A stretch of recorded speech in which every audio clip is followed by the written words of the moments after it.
দুর্বৃত্তদের জন্ম দিচ্ছে আপনারা জানেন, আপনাদের বুঝিয়ে বলার নাই, আপনারা বুদ্ধিবৃত্তির চেষ্টা করেন। অপশক্তির বিরুদ্ধে দাঁড়িয়ে থেকে আসলে আমরা সাংবাদিকতা করতে এসেছি এবং স্পষ্টভাবে বলতে চাই, গলা কেটে কখনো কণ্ঠরোধ করা যায় না, গলা কেটে কখনো কলম থামানো যায় না। সেই জায়গায় মানুষ স্বাভাবিকভাবে জীবনযাপন করতে পারে না, স্বাভাবিকভাবে চলাচল করতে পারে না। আমরা বাংলাদেশেও ওই একই চিত্র কিন্তু দেখতে পাচ্ছি।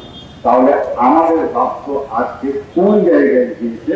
যারা সাংবাদিক সমাজকে হত্যা করছেন, যারা সাংবাদিক সমাজের বিরোধিতা করছেন, তাদেরকে জানাতে চাই, আপনারা বাংলাদেশের যে অধ্যত্বপূর্ণ আচরণ, পুলিশ হেফাজতে সাংবাদিকদের সাথে যে ধরনের ভিলেনি কায়দায় চেহারা বিকৃত করে মানুষের সঙ্গে উপস্থাপন করেছেন, প্রকাশ্যে যখন সাধারণ মানুষ, মার্কেটের মানুষ দেখছিলেন এই হত্যাকাণ্ড, কেউ এগিয়ে আসেন।